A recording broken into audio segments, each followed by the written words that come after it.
Hello. Tonight I'm going to do my best to help you get more comfortable with Adobe Lightroom in the 1 hour we have tonight. I know. It's insane, but quote a famous philosopher and character from Sheldon Cooper from The Big Bang Theory, I'm not crazy. My mother had me tested.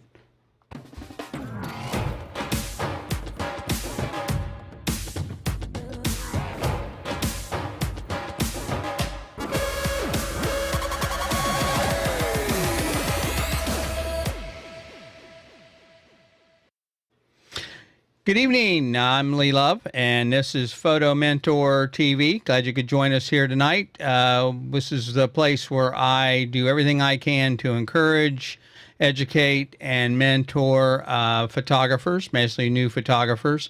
Anyone else is looking for some help on something.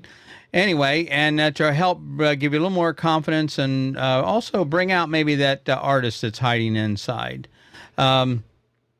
Again, glad you're here. If this is the first time you're joining us tonight, then as I said, I'm Lee Love. And of course, if you're not, this is not the first time you're joining us, then I'm still Lee Love. But anyway, that way you know who I am. I'm a commercial photographer and director and also photo mentor educator. So anyway, tonight, we got a fun night tonight. Like I said, I'm a little crazy. But we do this really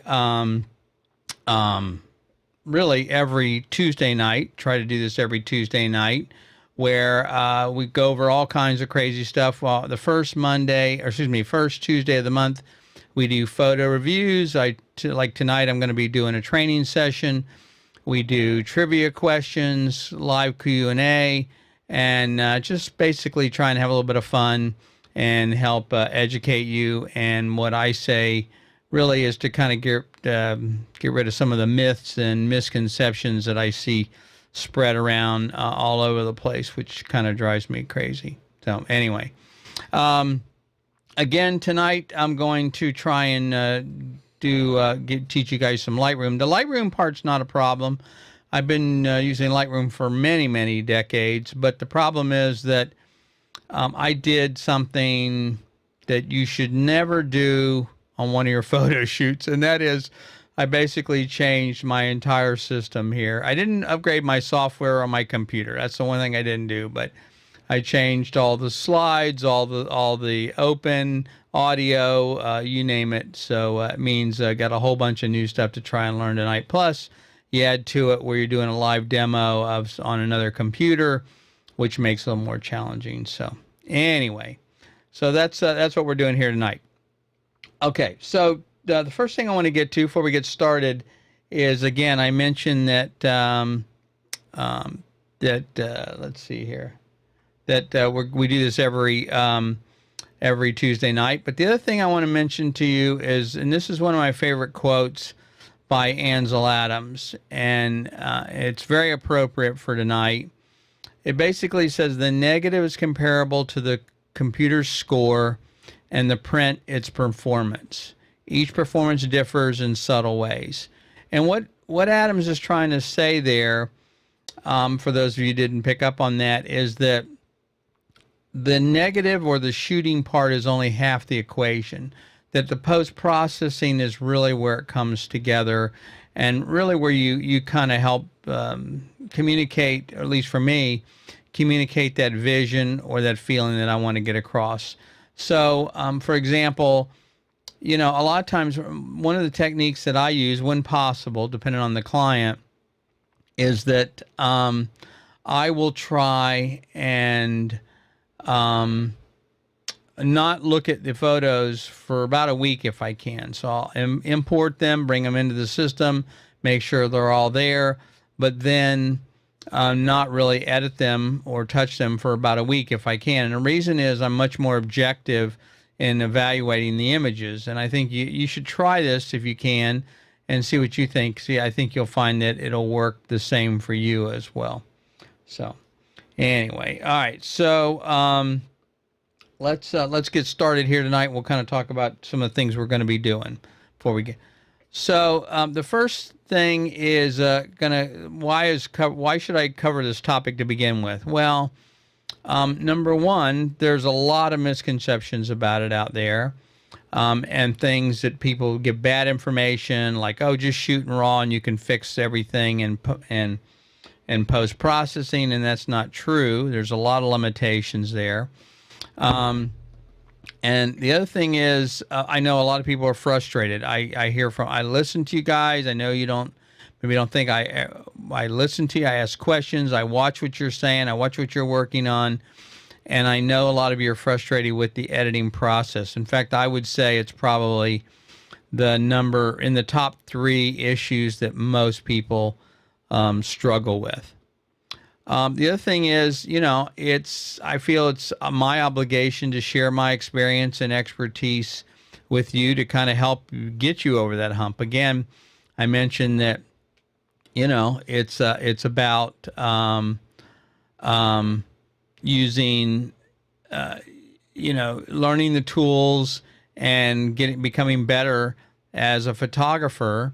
And so I feel like, and also by encouraging and educating and mentoring people, that's really my role. So, Allie, that's a great question. Allie asked, classic or normal Lightroom? Well, I'm not sure what normal is, but there is. So definitely, I would say that I use Lightroom Classic. There's Lightroom CC, and then there's Lightroom Classic. And CC is kind of a slimmed down version of Lightroom.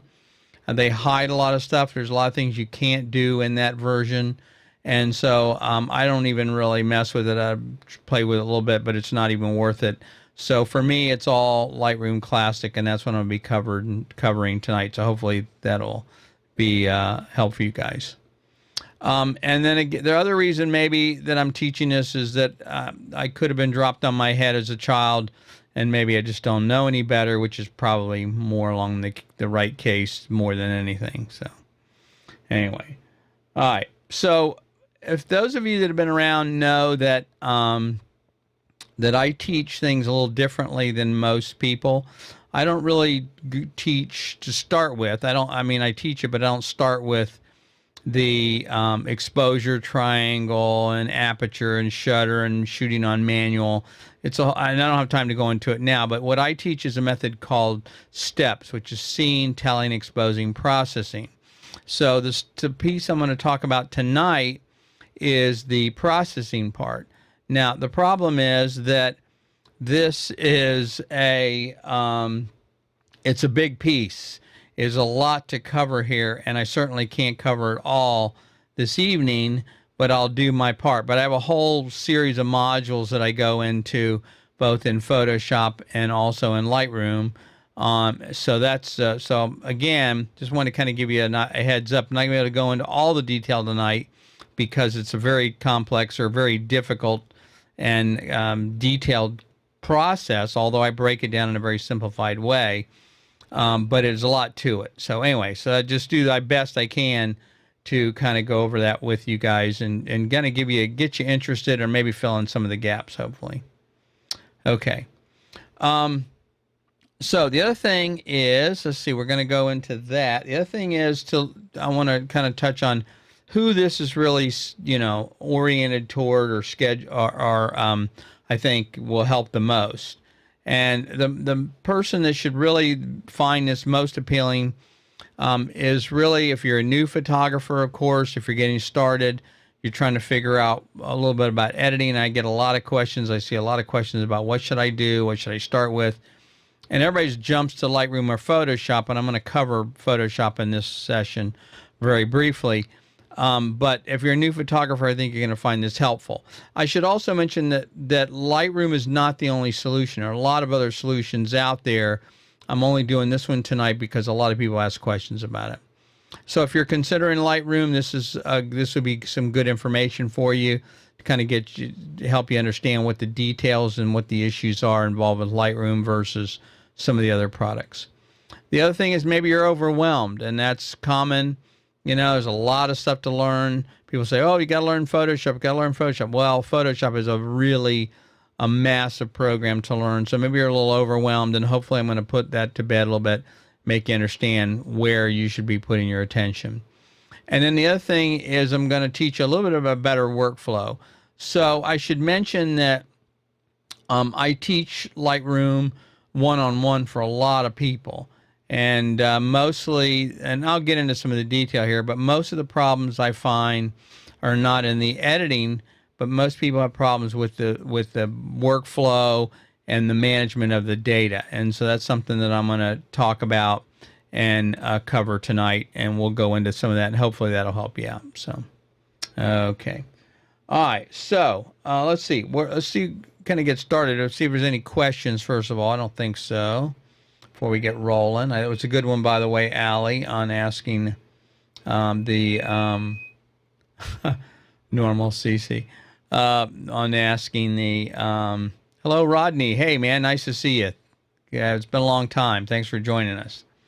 And thanks, Jim. Appreciate that. That was another one of those changes there that that I decided. I've been wanting to do it for a long time, but I have to tell you that Crystal Rodriguez is the one that was the one that motivated me to do this. There's a lot of these things I've been wanting to change, and I've just been putting them off. And so anyway, all right. So let's see. All right. So let's go into some of these things we're going to talk about here. The first thing is we're going to talk about is Lightroom versus Photoshop. Now, why would I go talk about Photoshop? Well, because again, there's a lot of misconceptions about which one you should be using.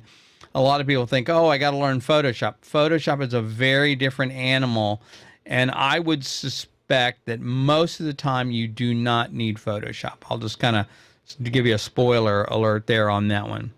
The other one is, and we're going to go over some of the navigation, and we're going to talk a little bit how to move around Lightroom, some things like that.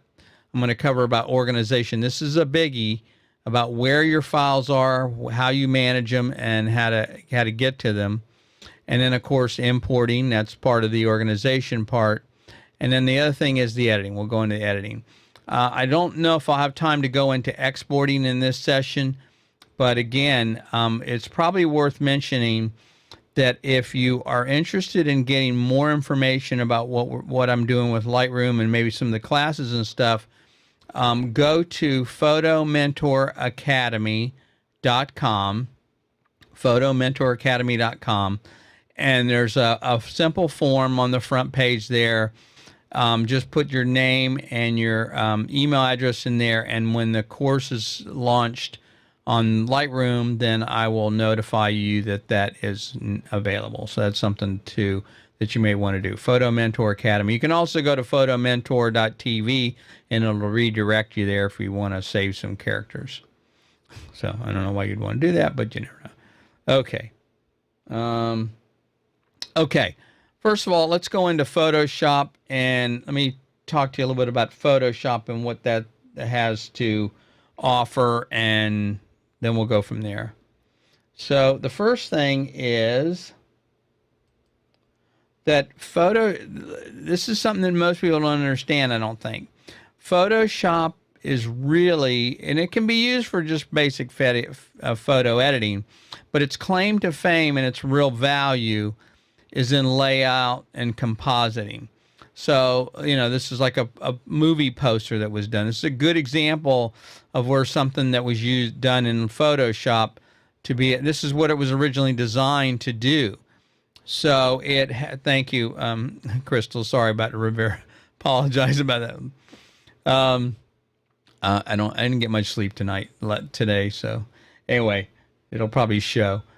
Anyway, so it's really, that's its claim to fame and really where it does its best. So if you're into doing layout design, business cards, posters, then there's really nothing like Photoshop. There is another program, by the way, I should probably mention, called Affinity Photo. It's worth checking out.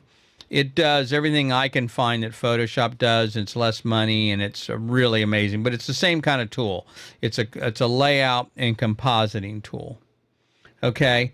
One of the values that Photoshop has, it has layers and masks, so you can do all kinds of changes and things like that, and remove items and add items and things like that. So here's an example that I shot of a internationally known blues artist named Tab Benoit, and this was backstage, and the dressing room is to his right, and you probably can't tell here because this picture's not very big, but there is some ceiling tiles that are missing in the roof at the top.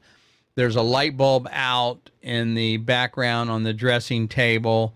And so then I brought it into Photoshop. I fixed the ceiling tile and I added another light bulb. So you can see here. Okay. So that's the kind of thing where Photoshop really does a great job. But most of the time, I find most people aren't doing that level of compositing or that kind of work. It's also a destructive, or it's intended as a single file system. Now, what I mean by destructive meaning is it's really, how do I just say this? It's really set up more for,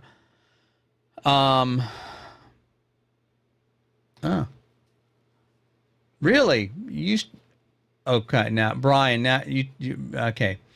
Brian, you really worked on that movie years ago on Galaxy Quest? Now okay, if you really did that, then I'm very impressed. It's one of my favorite movies. It pokes fun at all the science fiction stuff. It's really hilarious. There's some great lines in there, too. Maybe you'll hear me use them sometime about building a rudimentary lathe. Anyway, you got me off target now. That's pretty good. Thanks. I appreciate that.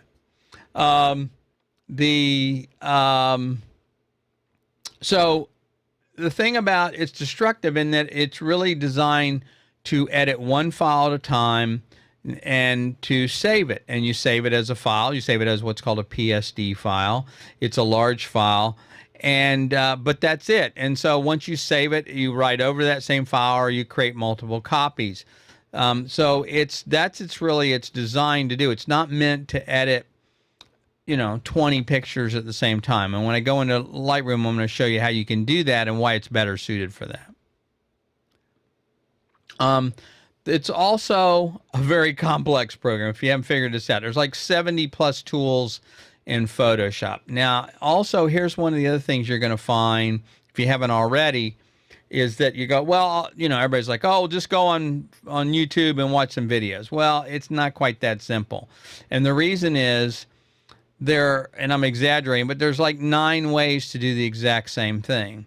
So I could teach you how to do a masking or do one technique in Photoshop, but you may go and watch another educator, another teacher's method, and they may have a completely different way of doing it. The results are the same, but the way they approach it is different. So that's the problem, is there's more than one way to do the same thing using multiple tools. And the right answer, by the way, is what's the fastest, because time is money and when you're doing this for a living. But the point is, it's not easy to learn something because there's all these different ways to do it. And someone's going to say, oh, no, you do it this way or you do it that way.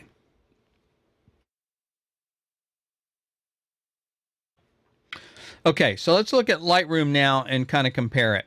Lightroom, on the other hand, is really more than just an editing system. Everybody buys it for editing initially, but its claim to fame as what's called a digital asset management system. And its role is, and I'm going to go into more details about the database and the catalog, but it tracks everything that you do on your photo. When you make an edit, when you make a copy, when you print it, when you do export it, when the metadata, where it's located, all this information is stored in Lightroom. And that means that there's a lot more that you can do in finding images. I think now the catalog, I have a new catalog I'm playing with over here. I'm going to show you tonight, but in my regular catalog, I think I have over 250,000 images in the catalog from going back, I don't know, 2000, 2004 maybe. So that stores a lot of information, and yet a client can contact me. I've had this happen many times. I said the person that you dealt with is no longer with the company. We can't find the files. Can you send us another file? Boom! I can search and find their files in about 3 minutes or less, and have those exported and sent to them. So that's the value of Lightroom. So it's also non-destructive. Now, not many people talk about this, and I think this is a very, very important point. What this means is that you never really touch your original file. So let's say you import your raw file, say it's a Nikon NEF file, Nikon raw file. When you make changes and adjustments and you change the color temperature and crop it and all that, you're never actually touching the raw file. You're actually manipulating a preview or a representation, or what would we call in the video world, a proxy file. And so therefore, then you export that to a JPEG or whatever, but you're never touching the raw file. So the raw file is always pristine. It's never modified. It's never saved over, anything like that. And that is a huge asset, in my opinion, to dealing with a system like Lightroom. Now, here's where it gets confusing, and this is why I'm kind of going into this so much detail on this. I know you're like, hey, show us the editing, show us it, but this part right here is where more clients call me and I spend the most time fixing their system is in the catalog or the database. So this, if you listen to what I'm telling you here, this will save you a huge amount of time. And if you call me and want help, it's going to save you a huge amount of money as well. So the library is a catalog, or it's a database. It's all it is. It's just a file, and it maintains multiple pieces of information. One, it stores, the catalog stores, or the library stores the file location, where the file is physically located, any edits you make to it, changing sliders, all that kind of stuff, and metadata about the image. So when you import an image, it says, okay, I know you've imported it. I know it came off this card, and I know it was over here on this location. So therefore, I now know where that file is physically located. And also, it knows about any edits. If you change color temperature, sharpen, all that is stored in the catalog and the database. And also the metadata, when the day it was shot, the lens, all that kind of stuff, which is really nice because you can go back at any time and say, you know, I wonder what lens is my most favorite. And you can actually search on all your images by lens type, by focal length, all kinds of information that's recorded with the camera. So now, let's see if I cover this in the next one. Okay. So here, before I go on, let me make sure, I don't know if I talk about this, make sure I mention this one more time. The files are not stored in the catalog. Okay. This is a very important point. They are still stored on the hard drive under whatever folder structure you create. The files are not stored in Lightroom, but Lightroom keeps track of where the files were imported from. So here's one of the big mistakes and big problems people have, and maybe you guys have experienced this. Let's say, for instance, you import a file. You bring it into your system, okay, you work on it, whatever. But then you maybe it imported it accidentally, or you weren't paying attention and imported it to the desktop. You're like, I don't want it on the desktop. I really want it over here in this folder called clients, called weddings, and then the date maybe. Well, so you go into your system, you go under Windows, or you go into Mac Finder, and you drag that file over and you put it where you want it to go. When you do that, you just knocked your catalog out of sync, your Lightroom catalog out of sync with the file. And what's going to happen is you're going to get an exclamation point next to that file. It's going to say, file's missing. And I get so many calls from clients freaking out. My files are gone. I think they're deleted. They're not deleted. But the problem is you cannot move or modify or rename or anything the files outside of Lightroom. Once you brought them into Lightroom, you have to go into Lightroom, and that's where you make the changes. And I'll show you that here in a minute. But that's just I'm just trying to save you a lot of headaches. Just do not, you can do the same thing in Lightroom. You can drag and drop and rename and do all the things you need to do within Lightroom. In fact, Lightroom is probably going to bring up the regular dialog box for Windows or Mac to make those changes. But then when you do that, it updates the catalog automatically. And this will save you a huge amount of headaches. Trust me on this. So if you don't learn anything else tonight, this is the one thing. The files are not stored in the catalog, and you have to, if you make changes to the naming or move the files, you have to do it within Lightroom. Okay. All right. Okay, so again, here's some of the things we're going to talk about. We talked about Lightroom versus Photoshop. I'm going to go over navigation, going over organization, importing, and we're going to talk a little bit about editing. Okay, so let's dive into this here. And I agree, Crystal. That's the nice thing I like about Lightroom as well. Okay, so now let's see if I can blow this thing up here. All right, so here is my Lightroom system. And it's on completely another computer, on a Mac computer. And I don't use this. This is logged in as a different user. I don't know. This is an older machine. I don't know how well this is going to work. So it could all blow up, but we'll see. All right. So what you're looking at, though, is a clean system. There's nothing installed. There's no other, nothing imported or anything like that. But I do have a card with some files on it. I'm going to import those. So then this thing down here, by the way, this is just a little, ignore this. This is just something I installed again for the very first time, which was a mistake. But I want to be able to draw for you guys. So if you look over here on this side, this is where the files or where the import or the data is coming from when you're dealing with Lightroom. So for example, if you look over here at the, I'm going to go into the, so there are things, this is over here is where, this is the catalog. See, there's no photos in here, all sync photos. Here are my folders. If I were to create a folder in a minute, I'm going to do that. Collections and published services, I'm not going to go into any detail. All right.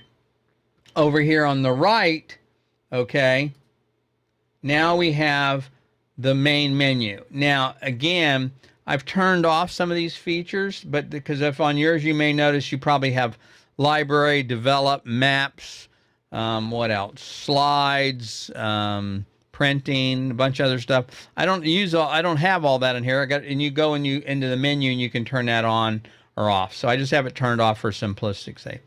But over here on the right, this is where you do the manipulation of the files. Now this menu in this system will change based on what mode you're in. So I'm in the library module right now, okay? So if I go over here and I say I want to go to the develop module, now all of a sudden, if you notice, everything's changed over here. So I have a whole new set of menus. Same thing for printing. Okay, so they use kind of a metaphor of like we used to use in the darkroom. You catalog or you organize your files. We used to have plastic sheets with slides or 35 millimeter negatives in them. Then you go through your developing, and then you dodge, burn, all that kind of stuff, and then you would print. Same kind of metaphor they're using here. Okay, so I'm going to take, then down here at the bottom, there's an import button. Okay, see this import button? This is where you would bring your images into the system. So that's the first thing I'm going to do right now. And again, our menus across the top, I think it's this one right here. Yeah. So I can go to develop, I can go to map, I can print a book, slideshow, web, create a web page, all of that by going into right here. We're not going to, again, we're not going to go into all that tonight. Okay, so the first thing I want to do is I want to just really import an image and bring it into the catalog. So that's the first thing you would do. So I go to import, and I notice across the top there's a couple things. One says copy as DNG, one says copy, move, and add. Now, the other thing I want to mention to you before I get into that is, if you look over here, this is your source, meaning this is where things are coming from. This is my input. And then over here is my destination, where things are going to. All right? So it's going from left to right. So anything over here in this column is stuff that's coming in. Everything over here is the destination of where it's going to end up. All right, so that's important to note. Okay, over here I have my sources. These are my hard drives, things like that, and my card reader. Anyway, so one of the things I was going to mention over here is if you look over here, you have copy to DNG, copy, move, and add. Now, these will also change based on what you're trying to do.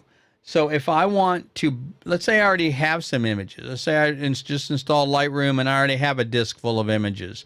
And maybe it's an external hard drive, maybe it's internal, doesn't really matter. But if I already have images, I don't want to copy them. I don't want to make 2 copies. I just want to add them to the catalog. So add is not here right now, but if I go over to this drive right here, whoops, so erase this, got to remember to do this, hide that. Okay, so if I go over to this drive right here, okay, and let's say I can pick this drive right here. Let's just pick, I don't know, 2000.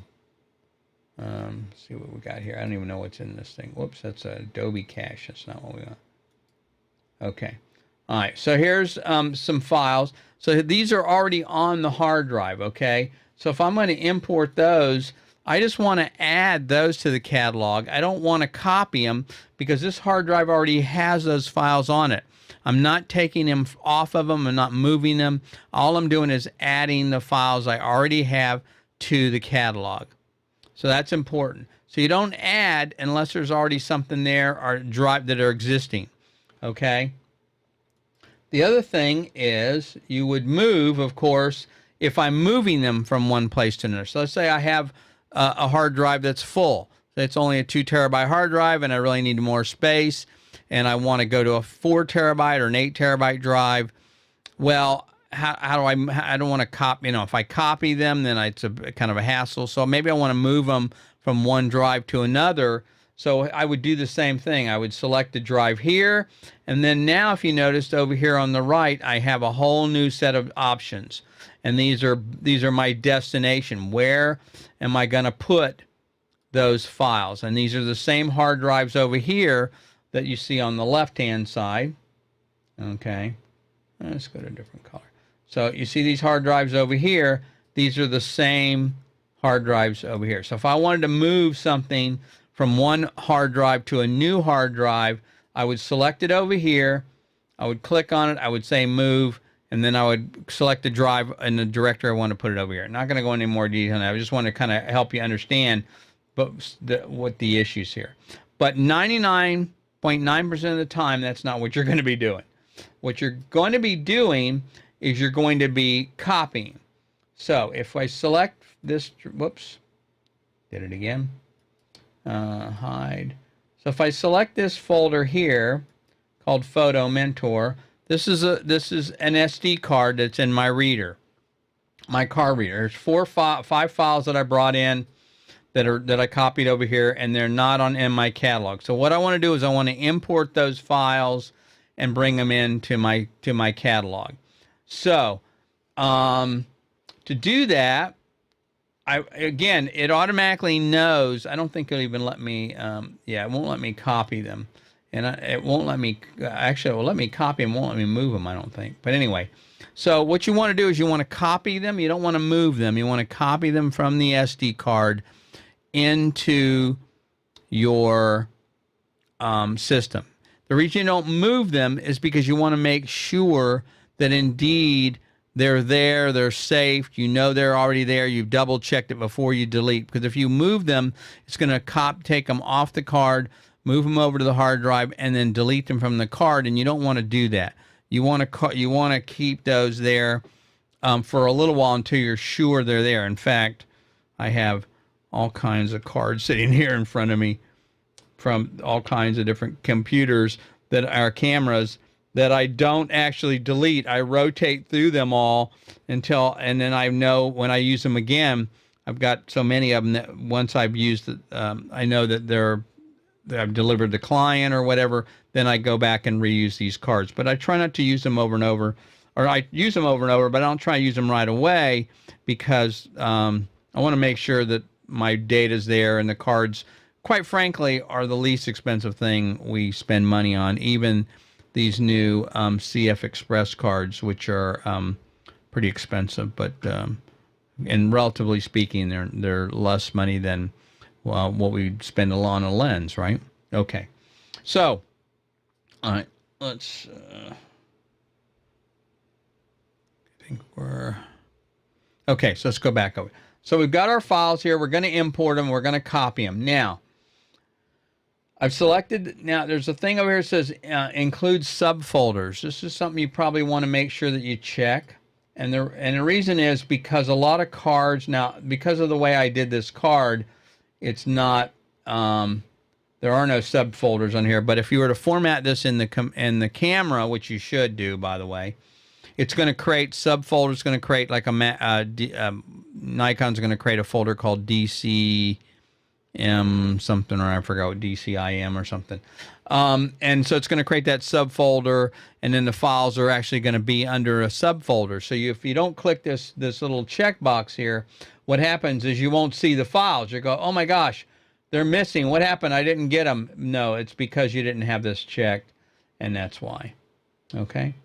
So just make sure you check that. All right. Now, so we're going to copy. Again, we're over here on the upper left. We're going from Photo Mentor, or from this right here. There's even a little arrow. We're going to copy it. And then over here, we're going to tell it where to copy to. Now, this is an annoying part of Lightroom. So listen, kind of explain this to you here. I don't know why. There must be a reason, but it doesn't make sense to me. Lightroom always defaults to your internal hard drive. I don't care if you've imported 1,000 photos in one session. The next time you go to import, it's going to remember your local hard drive. It's silly. It seems to me like it should remember, or the last time you did an import, it should try and remember that drive, but it doesn't do that.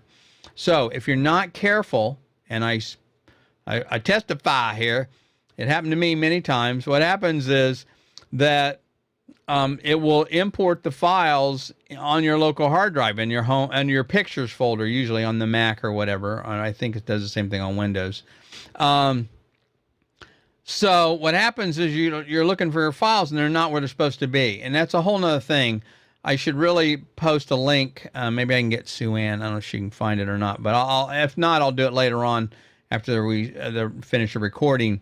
I did a whole show, and actually Sue Ann did an excellent article on backup and storage of your data, and I talk about how to add redundant drives, how to back them up, all that kind of, so you don't lose your images. So you might want to look at that and understand what I'm talking about by having external hard drives. But you should never, in my opinion, you should never store your images on an internal hard drive. Always store them on an external hard drive. And the short answer is, if your system crashes, or I should say when it crashes, you can unplug that drive, take it to another computer, take it to anywhere, plug it in, and be up and running in 5 minutes. Okay, so with all your images. All right, so let's go back to this again. Okay, so we're going to import our images here now, and if you notice, it says that it's automatically going to go to the Mac hard drive. We don't want it to go there. I guess for this demonstration, I can do this. We'll just do this here on the desktop. Does it let me do somewhere on the desktop? Users. Here we go. Mentor. Desktop. Okay. So, now, here's the other thing. So, okay, so it would normally just import them and away I go. Now, here's the other thing you want to look at, and this is important, because otherwise this is all part of that whole part of workflow and finding your file stuff. If you look right here, you'll see that there's something called destination. You twiddle this down, and destination lets you determine where it's going to put the files, what folder, and how it's going to organize them. So if I don't turn this on, it's just going to dump them automatically into the desktop folder by date. See, it says by date, and it's going to put the year, the month, and the day. And so it's going to create them under, and that's not going to be very helpful for you. So now there are two ways you can do this. One, You can come over here and you can type in training or whatever you want. It's going to create a folder, and then it's going to put the files under there. Here's another caution. This is a gotcha. Watch out, because what happens, let's say you do this and then next week you come back and import more photos.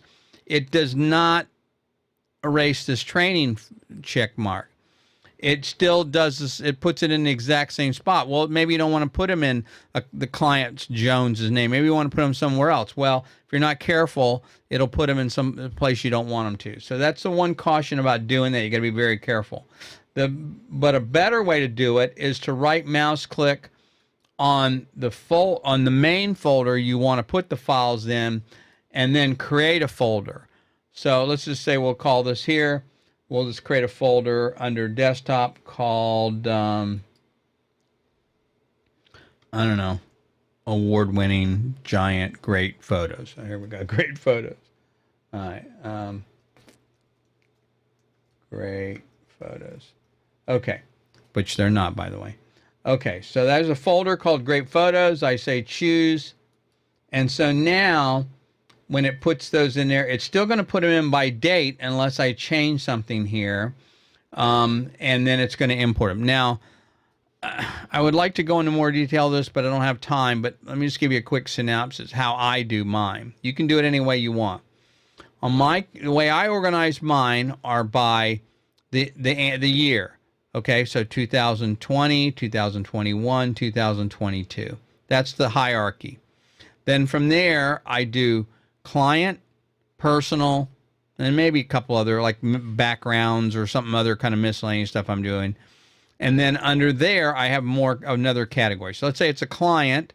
I have the client name, and then I let the software determine the date, and I put them there in the date. So let's say I've done 3 shoots for the same client under different times, then they're going to be under different dates. So, oh yeah, that's right. I remember that one back in January, then blah, blah. Okay, that's the way I do it. And then under personal, it's the same thing. Personal, travel, cats, which I have lots of, photos, of course, because we get a new lens or camera, we got to model something, right? And that's the best thing we have. Anyway, so the point is that, so that's the way I do mine. You can do it any way you want, but you need to have some kind of system, and it needs to be consistent. That's the important part. Okay. So I've got, so again, there's a whole bunch of options here. You can do by original folders. You can put them in one folder. You can do them by date. You can have different kinds of dates, that kind of thing. So, so now it's going to go under great folders. And what it's going to do is going to put one image here, one image under this date. And it's actually organizing, if you look at it, by year and by date. So we'll just go ahead and do that. We'll import them. Now, here's a little trick that I want to show you. Whoops, it helps if I bring the system back up. You guys don't care anything about seeing me. Whoops. Sorry. Wrong button. Told you I was going to do this. Okay. Here's a trick that's going to save you a ton of time. And this is if you, it's a little advanced, but see it says after import or apply during import. What you can do is you can have some things done while it's importing into your system. So one of the things I have is I have profiles for each camera. So each camera, I've kind of learned the files. I understand how much sharpening it's going to need and the color, contrast, all that. So I pick that camera system that I'm going to use right here as I'm importing. But the other thing is I have all my copyright information. So what happens is my name, my address, my phone number, all that information is embedded in the file when I import it. And then I don't have to go back and do it. You can also go in here and put in keywords. Now, the problem with keywords here, if you look, there's 5 different kinds of shoots. Personal cat, a wedding, which is also kind of personal because my niece, product photography, and then a client, which was a corporate shoot. So keywording wouldn't work in this particular case here. I'd want to go back and do that later on. Okay. All right. So we're going to import the photos. It's going to bring them in, and it's going to take a few seconds. And All done. Okay. So now these two, all it did was take the raw files from the card, copy them over to the hard drive, and add them to the catalog. So if I come over here now and I right mouse click on this picture of Djibouti, my cat, and I say show in Finder, it's going to show me that this is over here under hard drive, photo mentor, desktop, great photos, and the date. So all it did was copy the files off the card into this folder.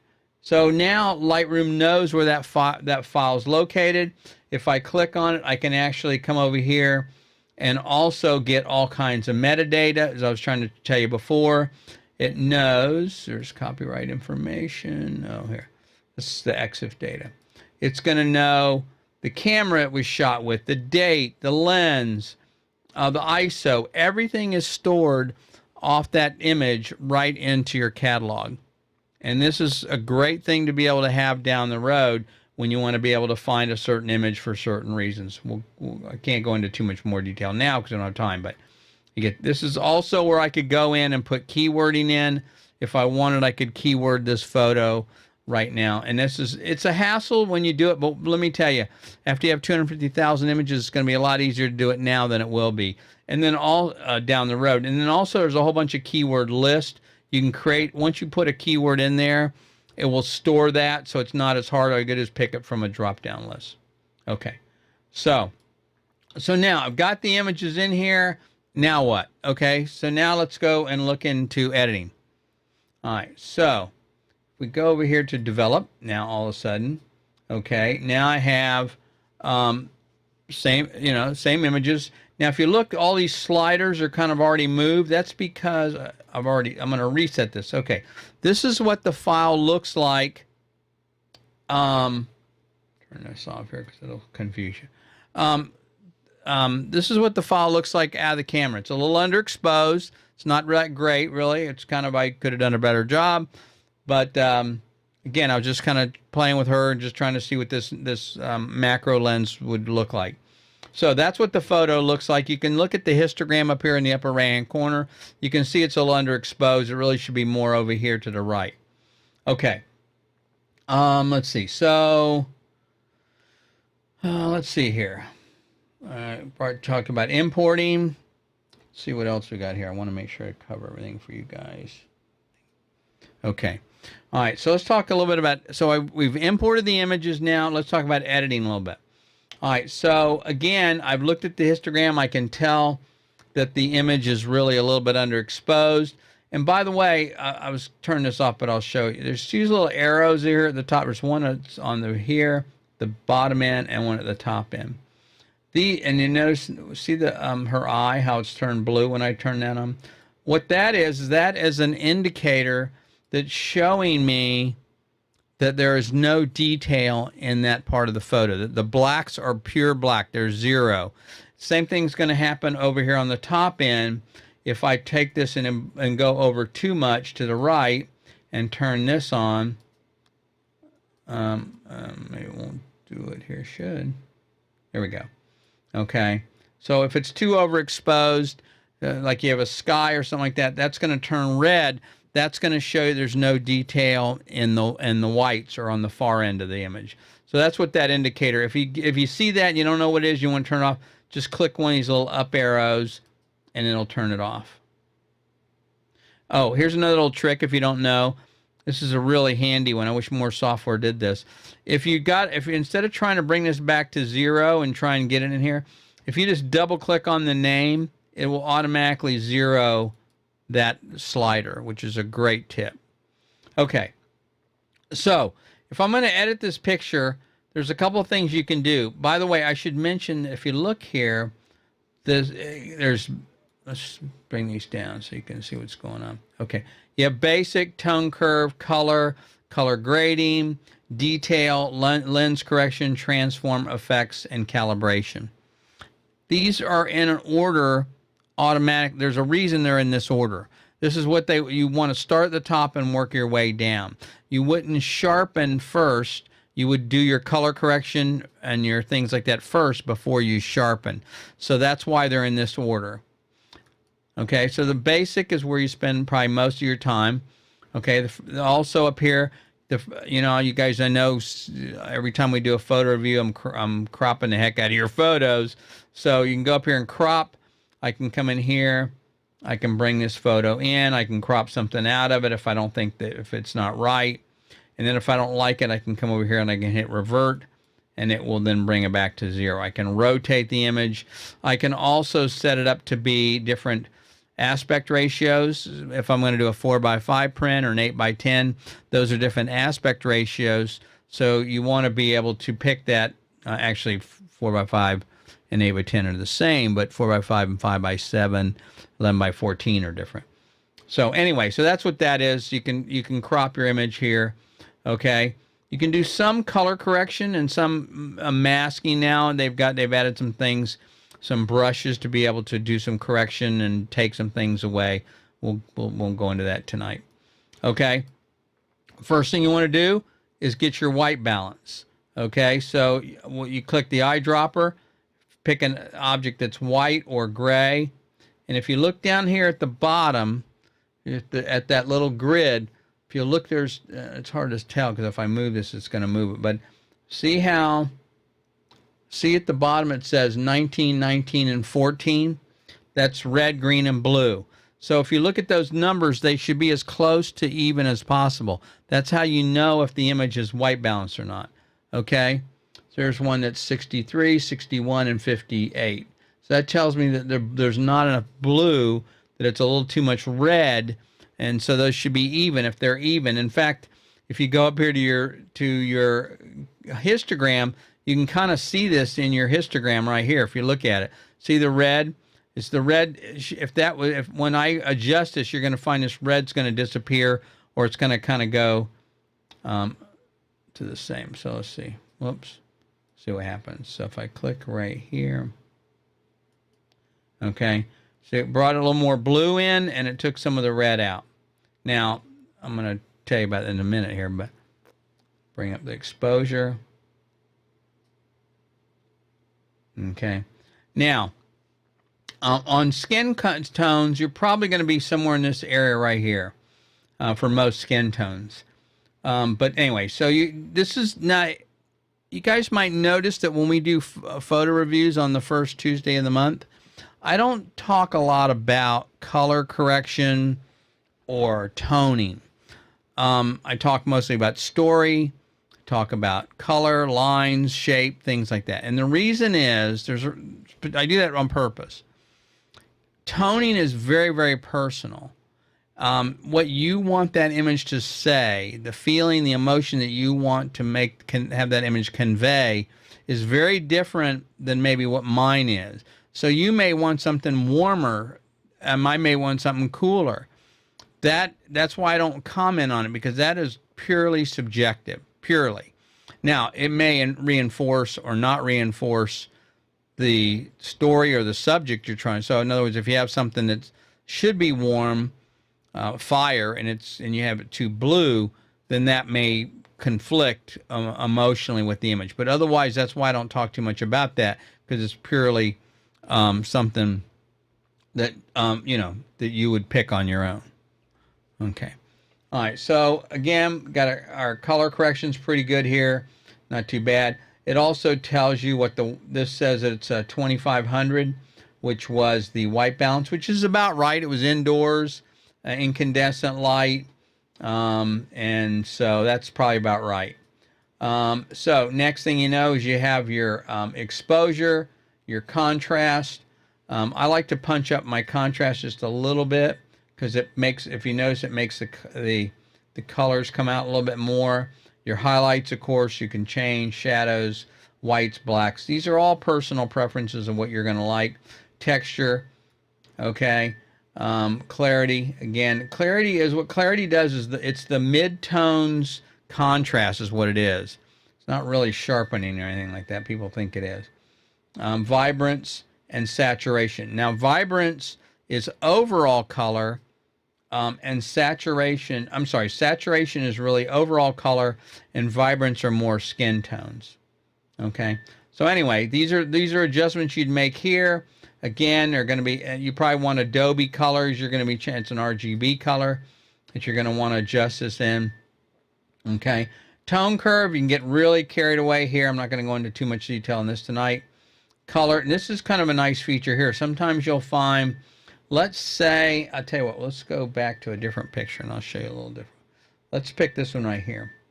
Okay. So let's say I want to boost just the blues in this photo. And so on this one right here, what I can do is I can go down to HSL and I could crank up the blue, but see this little, I don't know if you can see this or not here. The little icon right here. It's kind of hard to see. Okay, it's like a little dot. And that will let you, if you click on that, okay, and then come over, you get this indicator, and then come over and pick something in the image you want to pick and click and hold. So I'm going to click and hold and drag the left mouse. I click, and then as I move that up, look what's happening. See, it picks the colors in there, and it's changing the hue of that color, just that color. So if I came down here to the dress, I could try and change the color. It's going to, you know, obviously there's other colors everywhere, but it's changing that one color. Okay, so I don't want to do that. But what I do want to do is I probably want to change the saturation. I can do the same thing. So if I hit the saturation, not the hue, and click and drag, now you can see it's bringing up the blues just, okay. So let's see. This is what it looked like before. This is after. Before, after. Okay. Same thing if I want to bring in the red, I could boost just the reds. Okay. So that's what the hue or HSL does. Color HSL. Color grading, we're not going to go into TBL. Here's something I want you to. This is a very important tip here that you're going to want to know about. I know a lot of people have trouble with focusing or sharpness on their images.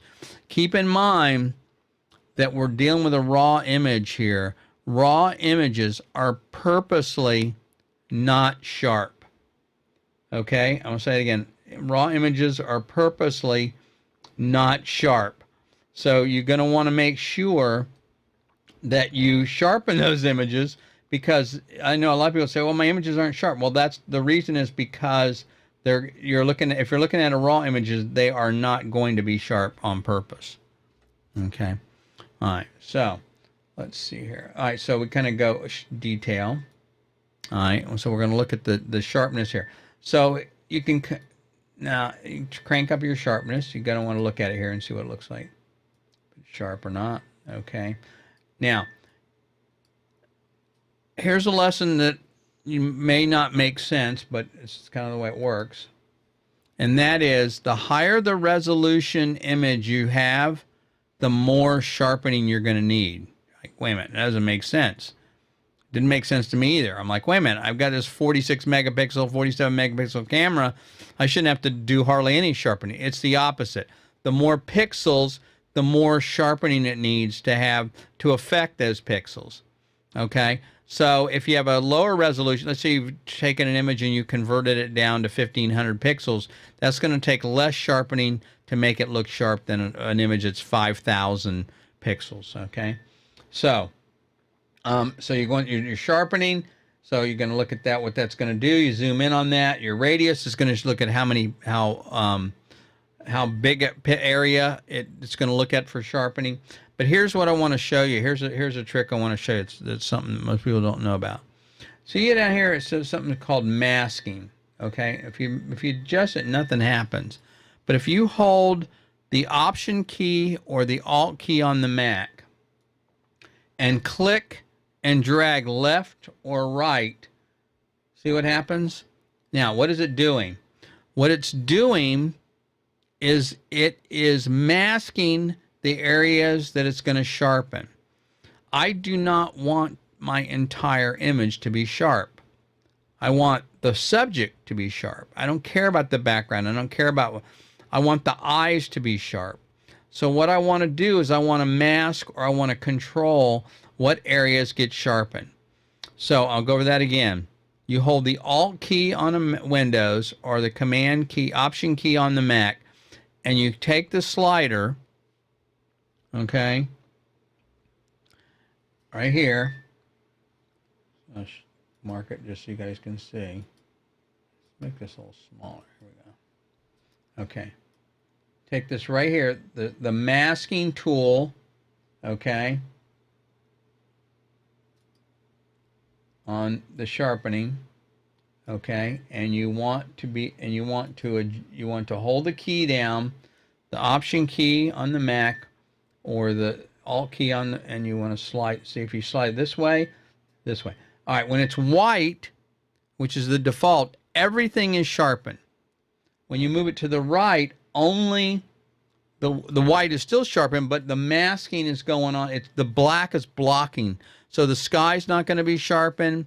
The arms aren't going to be sharpened. The face is going to be just the eyes, and in this particular photo, the clothing is going to be sharpened. If we go over here to Djibouti here, we do the same thing. Okay, hold this down. That would sharpen everything. This is only going to sharpen that, and that's what I really want right there. That's the part I want sharpened.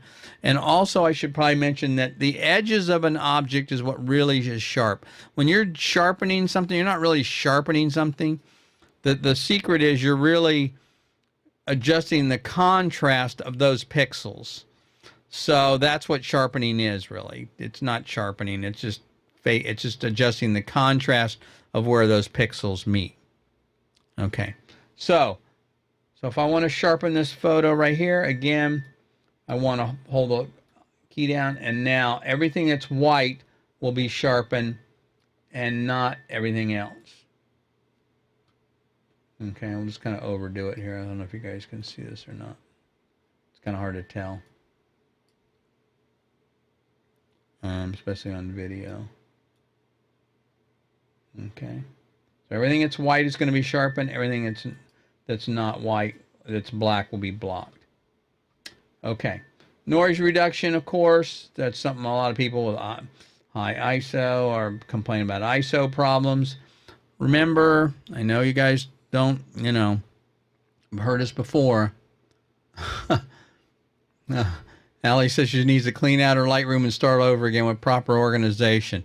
Well, Allie, because you are were selected as the photo mentor of the month for February, one of the things you receive is not only a gift certificate, but you also received a coaching session. So if you want to take advantage of that on Lightroom, let me know, and we'll be glad to set that up. Okay, so lens correction is kind of nice. This is something that you would do. I usually turn this on by default, and it will automatically correct. See, if you notice right here, there's a little bit of very tiny bit of vignetting here and here. This automatically corrects for that. And what happens is it reads the metadata from the lens. It knows what the lens was. It knows what the camera was. And it will automatically read that, and it has a profile of how to correct for that. Okay. And then there's some other things you can do here, but anyways. Also, if you're looking at something like a building and you need to be able to correct the building or the lines or something, you can straighten it, and don't need to do this here. Okay. You can also do that under transform, I believe. Yes. So yeah, there's also transform, also straighten something for you automatically. So let's see if I can find, I don't really have anything that would work well for this. Let's see what happens. So it's on, if I turn this on auto, okay, it will then try and correct automatically for me. Whoops, not that one. Vertical. Okay, see how it kind of shifted it just a little bit because it noticed it was a little bit, the horizon line was a little off, so it will change that. So I always leave that on as well. Maybe let that do some correction. Okay. All right. Effects, calibration, we're not going in. But so that is pretty much the details of what I wanted to cover tonight. There's a lot, obviously, you can go into here. This is why I said before, I have a whole course that I'm doing on this, because it really is just very much involved. I'm just touch the tip of the iceberg here, but it's very, very important, and it's something that, like I said early on, the Ansel Adams quote, it really is where your images come to life, I think. One of the mistakes, or one of my complaints, is that I think people think of post-processing as the way to fix things. Now, you can certainly do that, and that's where Photoshop really comes in, is if you, don't know what you're doing and you're just, spraying and praying and you're trying to go spend days fixing all your images. But if you get it right or close as possible in camera, then you're not having to do that. And then what happens is when you're doing your post-processing, now it's the other part of the equation, which really is saying, what do I feel about this? What do I want to do? What do I want it to say? Now you can adjust those kinds of things. Don't spend a lot of time doing it. So anyway, let's see. I think that's it for this evening. The other thing I wanted to do, though, is I wanted to leave you with a quote. And that is that, I remind you guys that if you want to, your photography to touch more people, then hey, quit learning photography. Learn to tell better stories. It's all about the stories, believe me. So anyway, listen, thanks very much. I'm glad you guys joined. Hope this is helpful.